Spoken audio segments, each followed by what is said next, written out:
One. What's going on, everybody? We're back with the Pain Free Performance Podcast. My name is David Ote, and we have another Dave and John session. We got the Birdman JR on the podcast. John, what's going on, man? Oh, I'm happy to be back. I took a couple weeks off here, but we're coming back in action. Birdman Jr. rolling through. Yeah, but I don't know if you ever take actual breaks. Like you took a break from the podcast, but it didn't mean that you took a break from anything in everyday life. No, I don't think I've taken a break. I don't think I've taken one day off in probably 14 years. And it's not that I'm super proud of that, but it's kind of the way it works. Like when people think oh, you run an online training business, or oh, you have a certification course. Oh, it must be nice just sitting around on a fucking beach drinking a Mai Tai. No, we're working 7 days a week. I get up at 5:30 a.m. every single morning. By 5:35, I'm working. And I go to bed at 8 p.m. like a geriatric, and I work until 7:59. And every now and then, I be a father. I'm trying to be a family man, doing some stuff like that. But this shit's hard work, dude. It's hard. No, you got to keep grinding at it. And I think that's, to your point, that's one of the biggest misconceptions is people are like, well, he's probably going on vacation all the time. No, to do what you're doing, you're not going on vacation. You don't see John all over the world doing these crazy things. If he's all over the world, he's teaching a workshop or he's doing a seminar or he's consulting for something or one of those crazy things. But yeah, man, I think, we've had a couple conversations on the topic in the last couple of days, especially in the last couple of weeks. I think it's become a running theme in our group chat. But today we're going to talk about marketing as a trainer and some of the marketing schemes that, whether you know it or not, may have you come off as somebody that is less than reputable. And I can't knock on certain trainers for doing that. I think, every trainer is trying to make sure they can build their business. And if they get information from the wrong space, that's an entirely different story. But I think it's important that we talk about what are some of those marketing schemes that we see out on the internet that just tend to never work for everyone, but everyone uses them. It's crazy that we see it so much. I need to preface this podcast by saying that I, Dr. John Rusin, am not an online business coach. I'm not an online business mentor. I don't have a mastermind, and I have no skin in the game for giving the advice that I'm about to give in terms of how to brand yourself, how to market yourself as a fitness professional that not only delivers high quality products, but can actually stay in a room with your colleagues without them thinking you're a fucking asshole. Yeah, I mean, that's the most important part, right?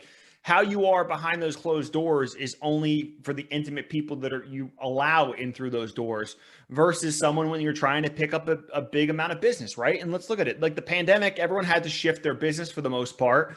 So people are trying to grab at straws they never grabbed for before, and they don't really know how to go about it. So when it came to you specifically, and it's funny because I was having the conversation with Lee Boyce yesterday. I don't know if I've ever told you this, but I started getting into writing specifically because of people like you and Lee. I remember reading T Nation and being like, I want to do that shit. I remember reading your article on the four ways not to train, or the 4 body types not to train, like CrossFit and that kind of shit. And then that's what sparked me to get into that. So what I would say is you started building your brand of who you were years ago, and people just see the now John Rusin. But what was some of the specific things you focused on when it came to being a professional and carrying yourself on a day-to-day basis? I think the first thing is that I wasn't trying to build a brand. I don't have really a brand today. I'm just me. And, one of my businesses is just online coaching, and it's not a brand. It's a fucking team of trainers who work, and we try to deliver our programming. So I think that one of the things that people misconstrue is that, hey, I'm going to be an online coach now, or, oh, I need to build a business now. Therefore, I need a brand name. I need a really cool logo, and I need a tagline that looks like the same tagline that every other asshole is using from the same bullshit marketing coaches out there in our industry. In reality, you don't need it. You are your brand, especially if you're a personal trainer, if you're an online trainer, if you're a brick and mortar business owner, you are your brand. So what you do is going to be the thing that stands on the shoulders of everything else. So really, I didn't focus on building a brand. I was like, man, I'm working 60 hours a week in the gym. I'm training all these people on my off time. When the kids are napping, I'm writing articles. I was just trying to get my ideas out there. And it wasn't to make money. It wasn't to coach people online. I didn't even have a fucking website. I was literally just doing it because I thought I needed to get some ideas out there. And it was fun for me to share those ideas because this was shit that I had been doing my entire career that I knew like the back of my hand, that I simply wanted to get out so people could maybe appreciate that, maybe could help a couple of people train smarter and hopefully get people on the right path to health and wellness. And it was nothing more than that for 2 to 3 years of literally just grindstone work, simple things, but done consistently. And I think at a high level turns into something big eventually. But I think starting out, there was no big concocted plan that I thought I wanted to take down the industry with.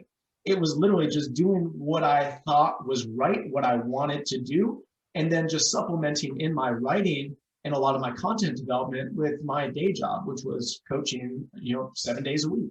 Yeah, and people got to know you via that, right? Like got to know you via the vehicle of writing. And the problem is when you ask people and you're like, okay, well, how do you build to yourself to be John Rusin?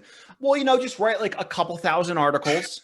And they'll write like 8 to 10 and they're like, fuck this, man, I'm going to find a different way. And that's the problem is people are always looking for that other quick route into getting into what it is. And I think my follow-up question I want to ask for you on that realm is how many times do you see people trying to identify a brand for themselves when they know that they're the brand themselves, right? Like instead of just being their authentic version of them, they try to now create this massive front of who they are and what they do. And here's my mission statement.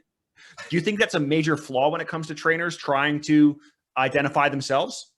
Yeah, just going back to the way I got started in 2013, I didn't give a fuck.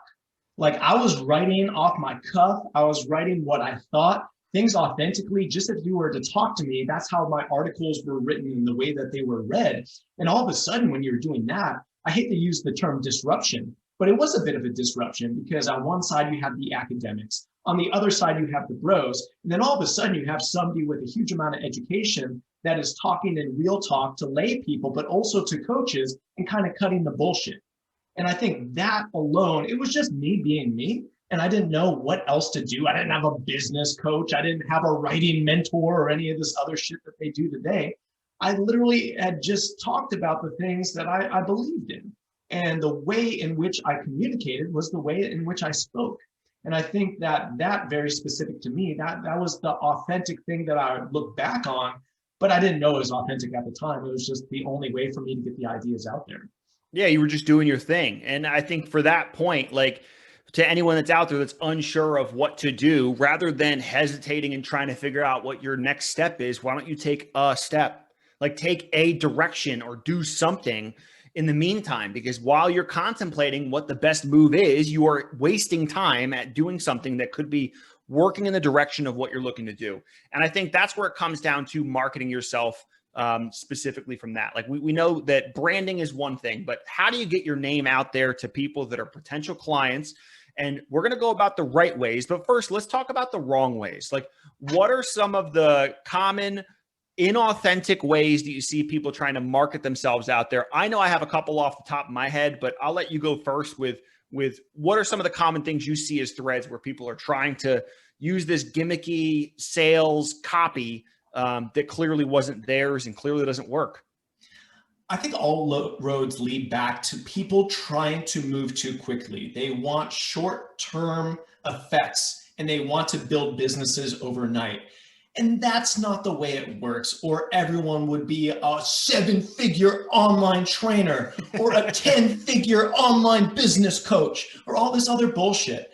Good things that last and have longevity and that grow year to year, decade to decade, it takes time to build that foundation, to build your own expertise, trust in your market space, be able to fine tune your communication patterns, whether it be written, whether it be video, whether it be Instagram or Facebook, or actually getting out into the community and marketing yourself. All of this stuff takes time, because if it was as easy as some gym bro with a waxed up 6-pack at 23 years old going in and saying, hey, I'm jacked, do my fucking program, bro, and making millions of dollars, we'd have a lot more people out there being successful in the wrong ways in the industry.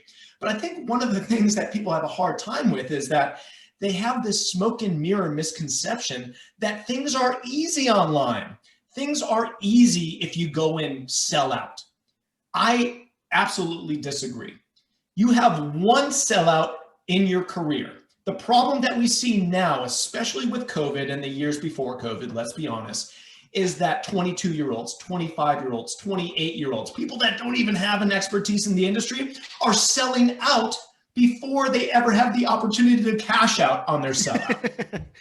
That's the problem right there. That's an issue. And I think that's part of it is being young and more immature, right? Like you're unsure of how to do that. I also think that from a workforce standpoint, we kind of fuck people up early on how they're supposed to do that, right? Like I remember coming out of college and every job you want to get is entry level, but you need 5 years experience.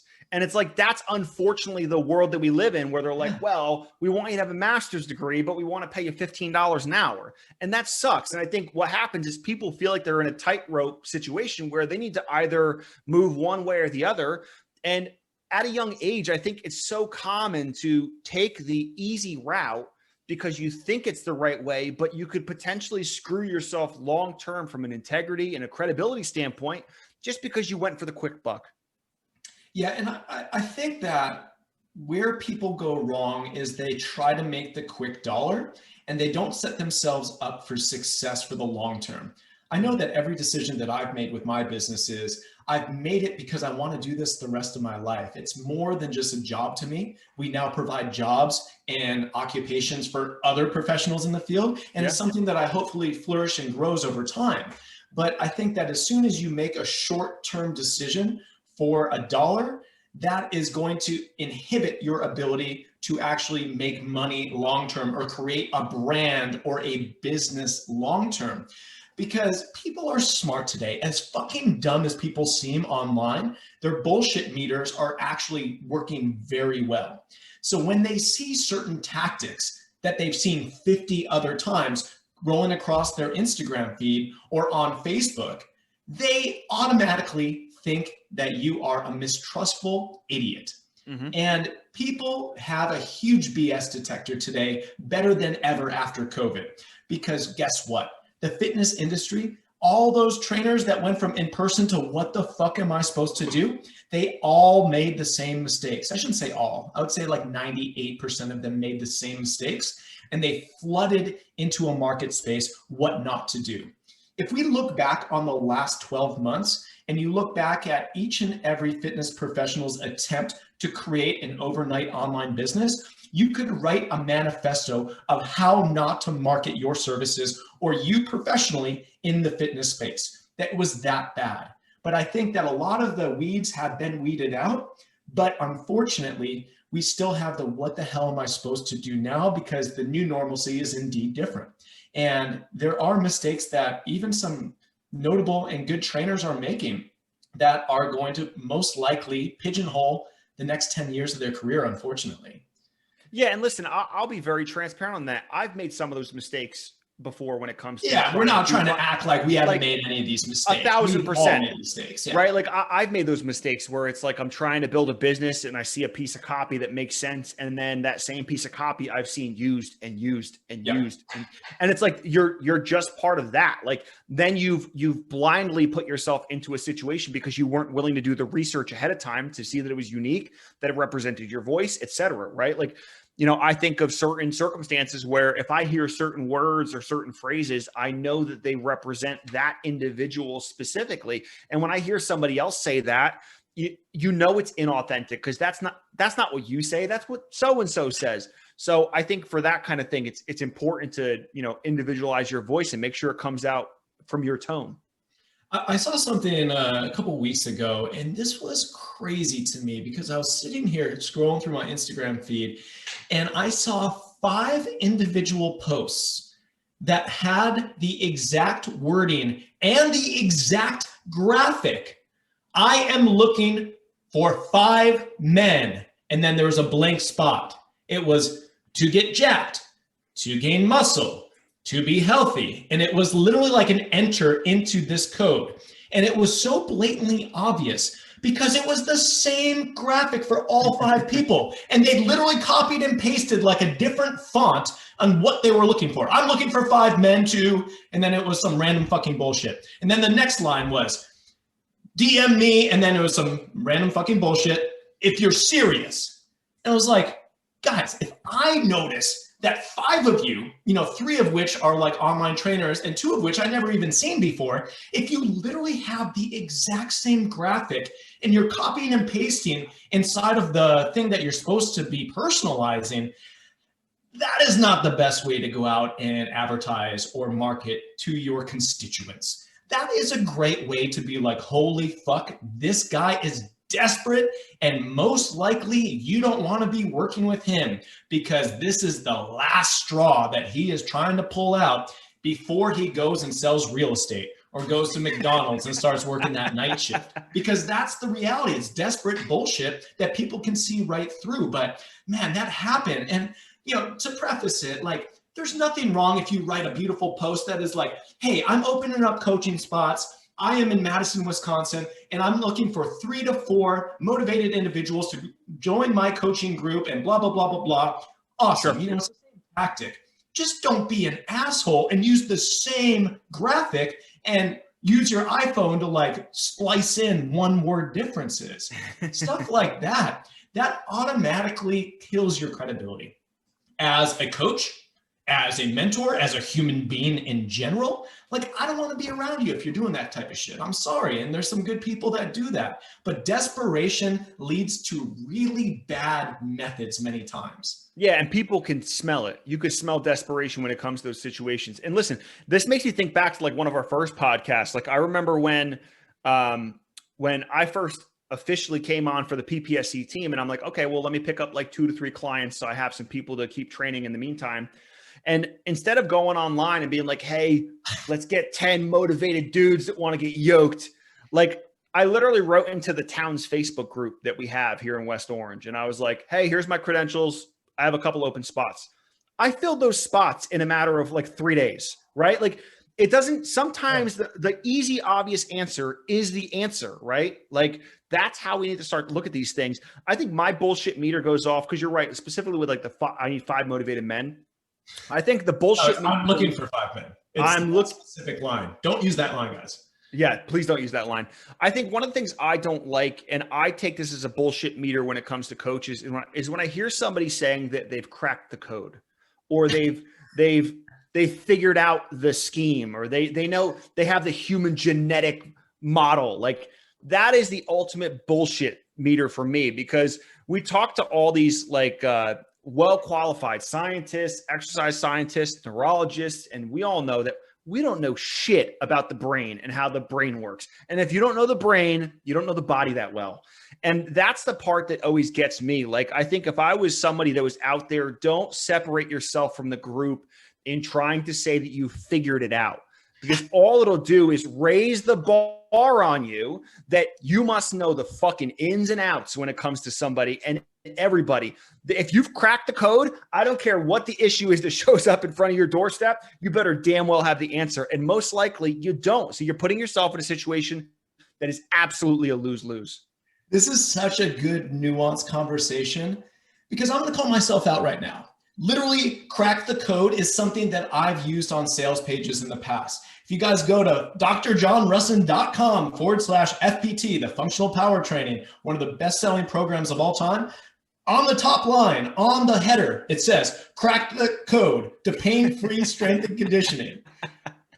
I have even done a lot of this stuff, but there's a difference between people using a tagline like crack the code that are like doing it after 2 weeks of like, oh, fuck, I need to be online now. Or, oh man, I need clients. And, oh, I've been coaching for the last 13 and a half years. I think I have some methods that are relatively unique, especially in the way that they're put together. We have the data to prove that, man, we created some good results. Then all of a sudden saying something that sounds fucking retarded. Sorry, guys. It sounds stupid as shit. Crack the code. But you will see it on my sales page. And there are differences to this. So this is where it comes into the nuanced conversation of like a lot of the marketing strategies. It's more dependent on who is using them and what their background and their foundation of content development, or the realistic assumption that they've had results or they have a track record, than having somebody use the exact same marketing tactics with nothing to stand on. Yes. I see some great coaches out there. They do some funny stuff because it works, but all of a sudden I'm like, oh yeah, that motherfucker's been coaching people for 20 years. He's really good. And oh yeah, I do believe he cracked the code. Yep. And then there's others. It's like, oh, you cracked the code, bro? Like you failed your NSCA CPT 16 times. Like, what did you crack the code in? Like trying to pay the NSCA more money to get fucking certified? Like, cracked your bank code. Yeah. But it's all dependent on, I believe, what you've done for people over a long-term period of time consistently for free. The more value you've driven over the longer period of time consistently, the more you can get away with in terms of trying to be a little bit more upfront with your marketing ploy. Hey, here's what I'm going to get you because I've got it for 4,000 people before you. As opposed to, yeah, I trained my mom one time, but I cracked the code with her and I can do it for you. It's dependent on what you've done previously to what you can do in the future in terms of the way that you talk about or you resonate with an avatar audience. Yeah, which, listen, I think it's different when you say crack the code when it comes to your program of like FPT versus somebody saying like, I've cracked the human genetic code. Like there are people that are out there trying to sell that use this training scheme because it is inherently the best for your body. And that isn't necessarily true. I think there's always going to be certain copy that is just much more catchy and sexy than other people, right? Other things. It has more sizzle to it. When you say it, you're like, oh my God, that sounds fucking awesome. Yeah. And there's nothing wrong with that. But I think when you start to get yourself into a situation where you stand on an island alone, there's a double-edged sword to setting yourself away from the crowd. One is that you've separated yourself, and two, you've separated yourself. Like now the spotlight is on you and you can say, I'm doing everything different from them. Okay, well then like, how is what you're doing different from every other exercise professional, doctor, scientist in the world? They're all saying this, but you, the dude that got a weekend certification for the first time, didn't do anything, didn't do any NSCA, didn't do any continuing education, haven't trained fucking 2 days in a row ever in your life. You're the person I'm going to listen to when it comes to figuring out how to unlock the genetic code. Like, get out of here with that shit. We live in a copycat culture, though. It's not just the fitness industry, it's our Western culture in general. And we tend to be the fake it till you make it bros. And people will look at something like the functional power training page and be like, oh man, John sold tens of thousands of these programs. Like this page must have done it. And then we've had it before. We have 15 or 20 copycat pages out there selling the FPT programs, totally plagiarized. But the difference is these fucking people can't even take my program and sell it because nobody knows who the fuck you are. They know that you stole this shit. And literally you've never had a result with a single human being in your entire life. So you could take my beautiful training manual, you could steal it like these motherfuckers are doing, and they still can't sell it because guess what? Nobody gives a fuck about you because you have no credibility. You have no morals. You have no ethics, and you'll never be successful. So I laugh when people are talking about plagiarism today. Every single article, 2,000 articles deep, has been plagiarized word by word multiple times on many different sites. Every single book that I've written has been stolen, uploaded, and sold on different sites. That is true plagiarism. But the big difference in plagiarism between having success with stealing something and just being another asshole is who are you to sell it?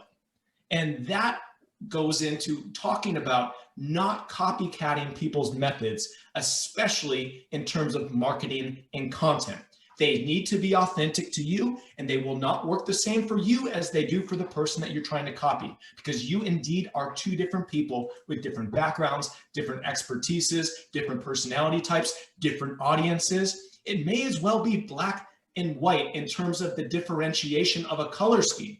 There is totally different methods for different audiences and different people. So that's the reason that we see a lot of fitness professionals who do go in and copy pages or copy taglines and stuff like that fall right on their face because they're not doing the base things, building that foundation first. Yeah, I mean, that's such a huge thing. I'm so glad you brought it up too. Like the plagiarism aspect of what we see in this industry is an issue, but I also think we get way too broad on what we deem to be plagiarism when it comes to it. Like every word you say is not plagiarism. I said don't say because I fucking said it already. If you say it, you're plagiarizing me. Like that's not helpful, right? Like the important thing for us is to know that if you have concepts, if you have methods, if you have these ideas, if you have these specific schemes or things that you have been able to find success in, right? Like these anecdotal things, amazing. That's the stuff that you're going to want to put out there and make sure you have this. But like, I'm not going to deem a tweet fucking plagiarism because let's be very honest, the person that has said that before, right? Like Ashley Koleski came on the podcast and she said, "Be where your feet are." And that is a fucking amazing quote. It sounds great, right?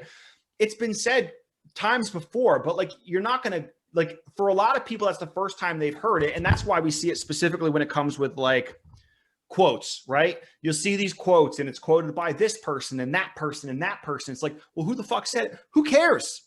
What? Like, it's a word. Like, why do we care about that? Because that's not going to be something that's impactful and influencing me past that point. If you're selling a product, totally get it. If you're selling a certain way of doing it, totally get it, right? Like your voice is specific to you, JR. Like what you do, what you put out there, and to your point, like if you're doing FPT and you're creating this massive program for somebody and someone else steals it, some Tim Danchek kid down in North Carolina that looks like you and he's trying to hawk your shit on the black market, right? Like it's not going to have the same clout because it just by numbers, not as many people are listening to Tim as they are listening to you. There's definitely not as many people listening to me as they are to you. So like inherently it's going to have less impact.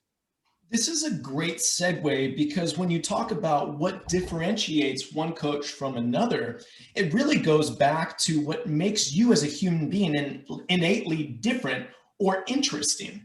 But I think a lot in the fitness industry, we're a relatively new industry. We're like 40 or 50 years old. And really, we've only been flourishing over the last 20 or 25 years. Most everything has kind of been figured out. Like most exercises have been done. Most training systems and methodologies and modalities, they've all been figured out. You know, some fucking guy squatted 10,000 years ago. I'm not going to be the guy to say, "Hey, I invented the squat." It's just ridiculous. Exactly. Like if anyone's claiming that they're inventing things in training or nutritional science, run the fuck away from that person because they're an idiot. Sorry for everyone all those inventors out there that think that they reinvented the wheel every single time they do a goddamn exercise. But to that point, I think that we need to remember that everyone, if you're doing it at a high level, and you have a strong appreciation for principles of exercise science, of physiology, of neural anatomy, and also nutritional sciences, we're all kind of doing the same shit at a high level. Mm-hmm. So how are you supposed to differentiate yourself from a David O'Tay, from a John Rusin?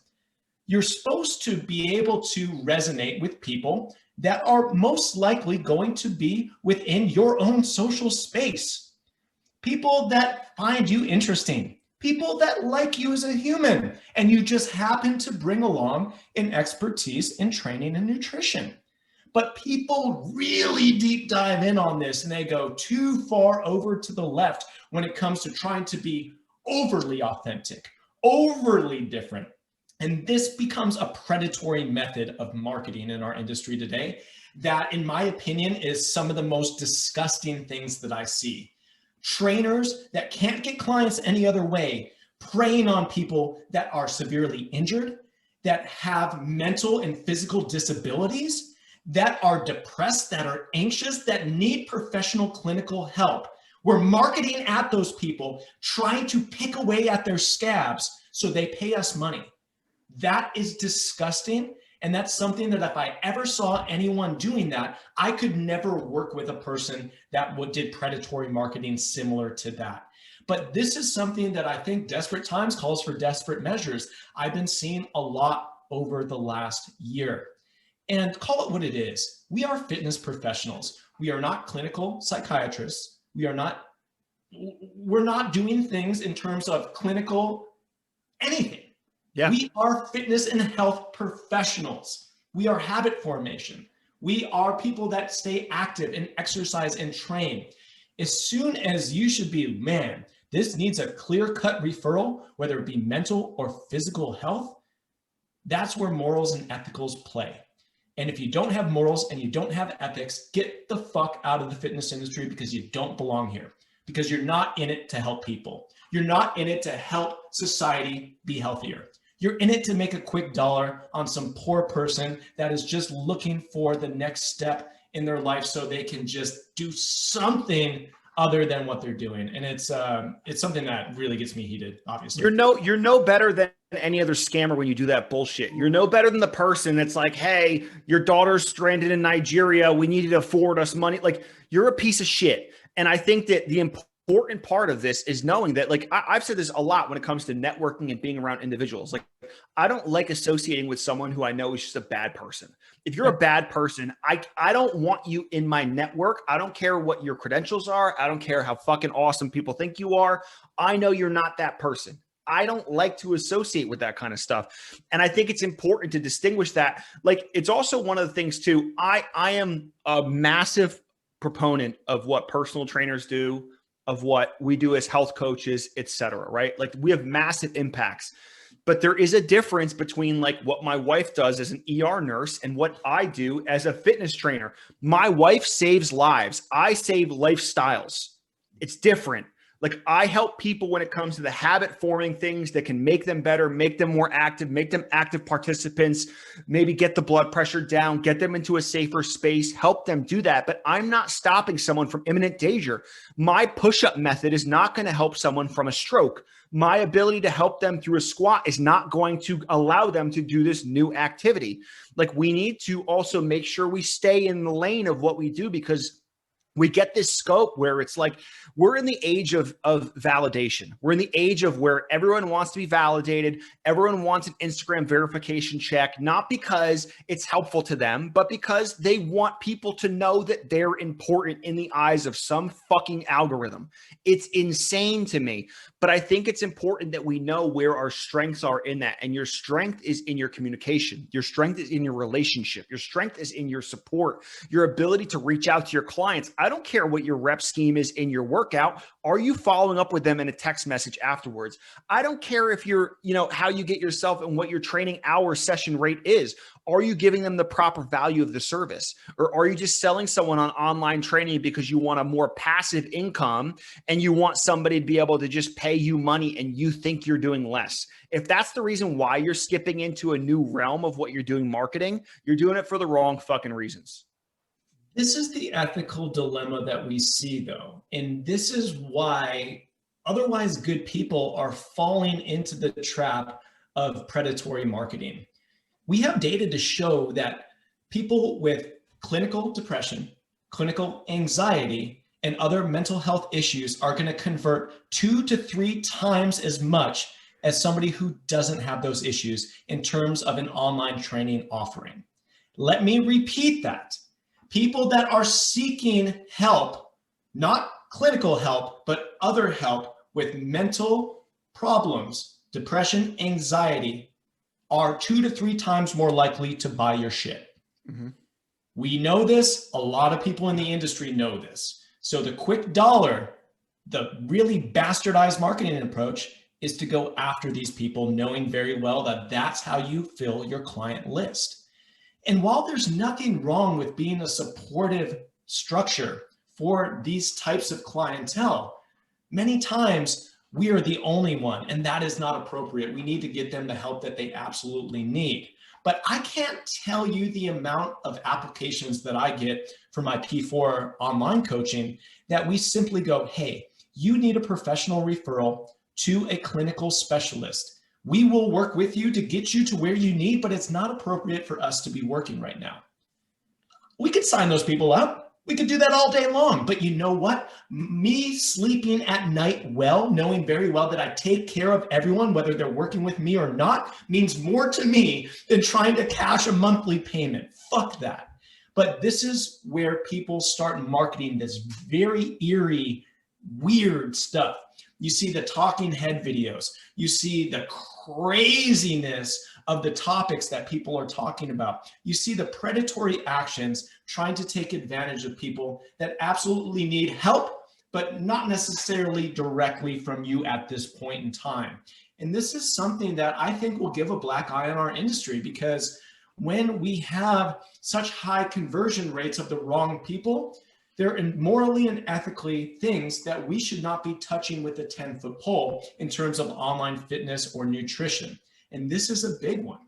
People that are actively injured and hurt, or people that have clinical mental issues. Those things need to be resolved in the right spot before they can come in and be a viable and a morally viable option for you to work with, whether it be in person or online. And this is something that is a first step that many immoral online trainers try to skip.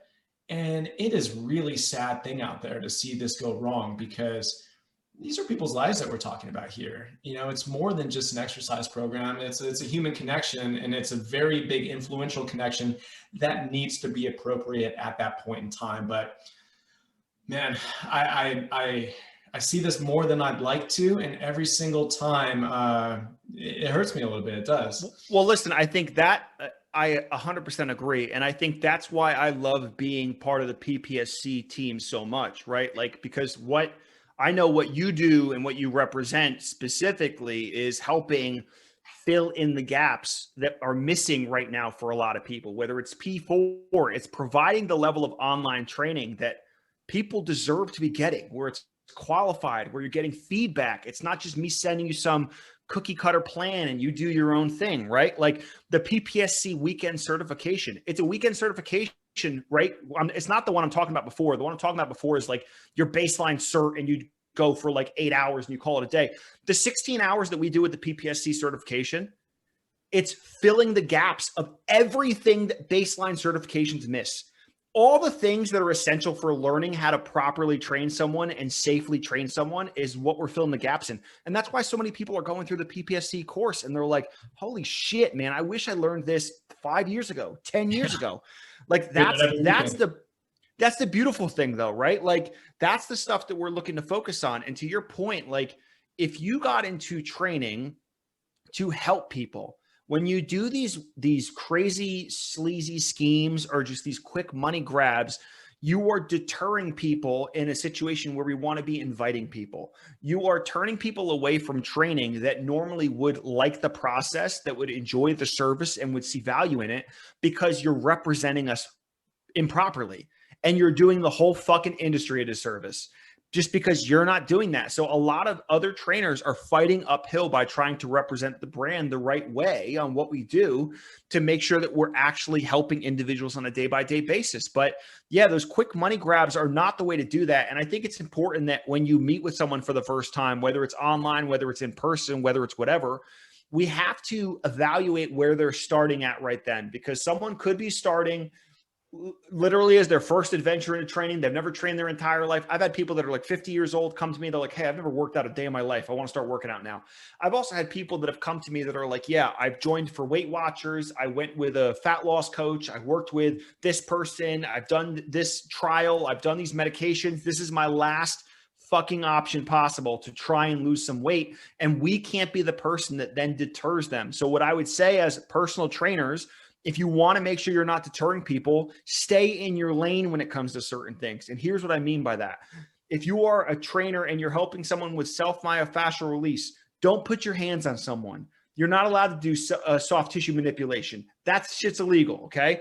If you're looking to give someone nutritional advice, I'm all about it. Don't call yourself a nutritionist. You're not a fucking RD. Like, you know a little bit about macros. Great. That doesn't mean you're qualified to help somebody that has diabetic issues on what the specifics of their meal plan are supposed to be. Don't tell everyone they should be eating fucking jasmine rice and then they're going to have their grilled chicken. Every meal plan I've ever seen in the world has jasmine rice and grilled chicken. Amazing.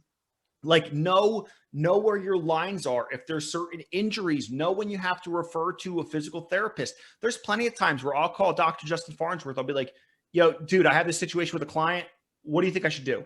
If it's outside of the scope, cool. I will send them to somebody else. I'll send them to a different coach. I'll send them to someone in a different situation. My job is to put them first, not put me first.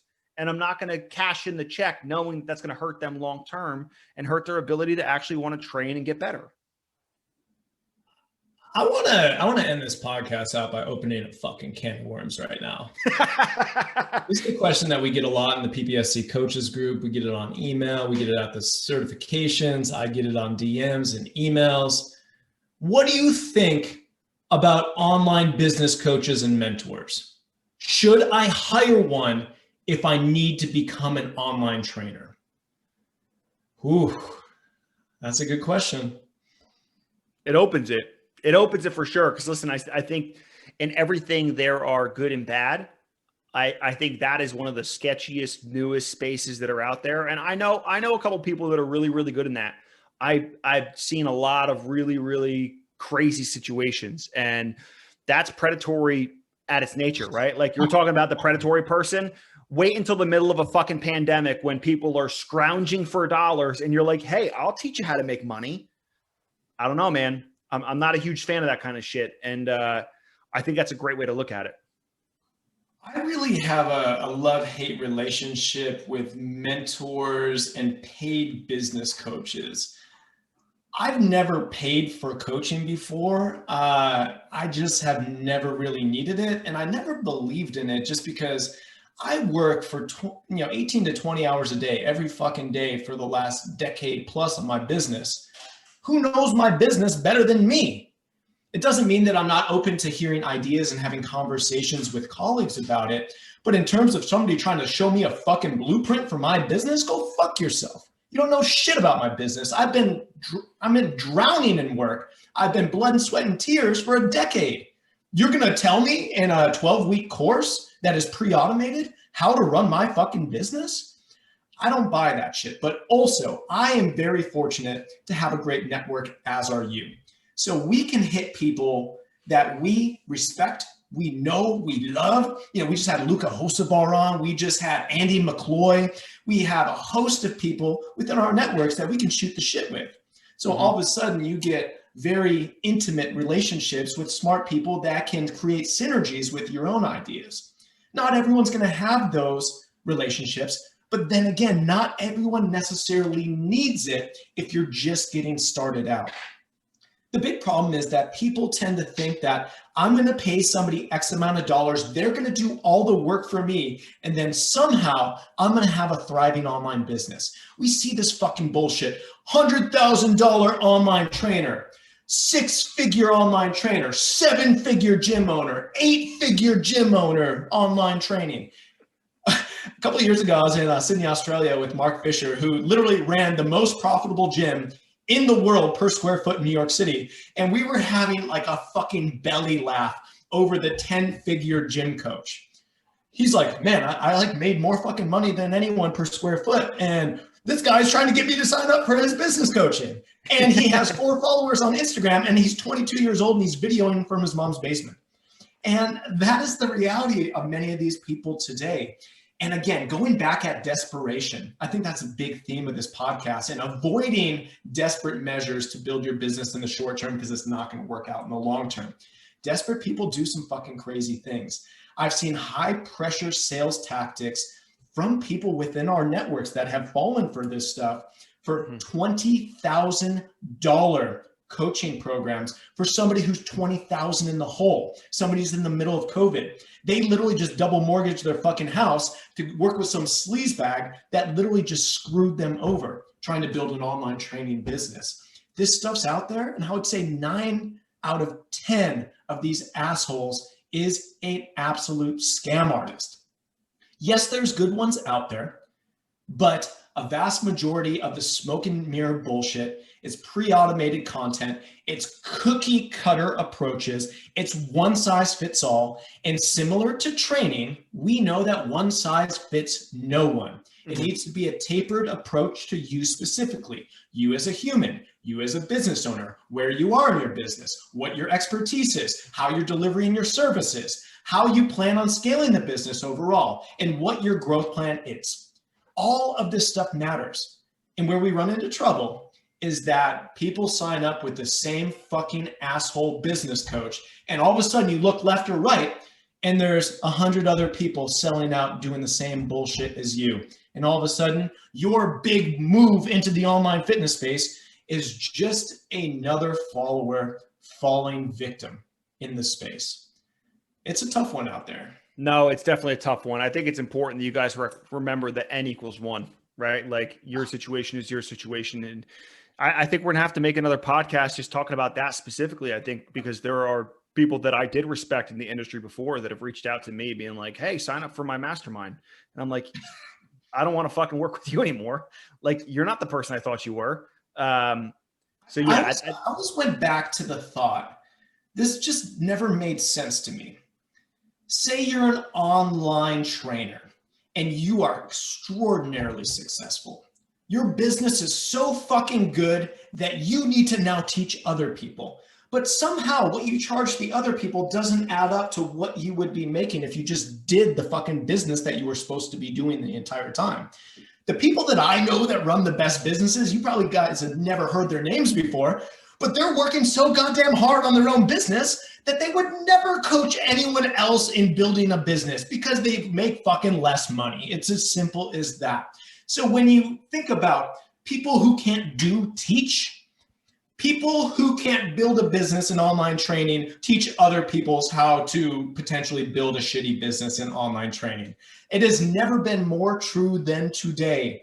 And that is the sad fact and reality of, again, I say it every single time, the smoke and mirror show, which is 2021 online fitness space. No, listen, if you're putting your hustle in, you'll get your money. Trust me. I remember some of the top trainers at Equinox that were doing, close to 3,000 sessions in a year. And I remember the biggest issue they had was they had to buy shoes every 2 months because their shoes were wearing out from standing on their fucking feet 12 to 13 hours a day training every day. Like, they don't have time to mentor. They don't have time to create this new, hey, check out how to build a business. Like, no, they're working the business. So if you want to get at it and get your own stuff, like, put your effort into yourself. If you got some extra money, instead of putting it into a consultant, put it into yourself, unless you absolutely have no clue what you're doing. And at that point, you should be questioning why you're doing it in the first place. At that point, talk to your mom.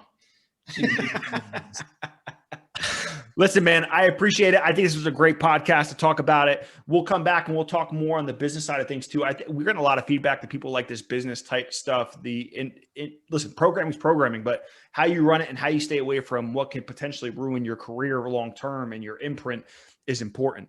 I leave us off with one closing fact. Do it. Is that as a business owner, I own 3 businesses, 2 of which are primarily in the online fitness space. I can tell you that what worked last year does not work this year. What works this year is totally different than 4 years ago.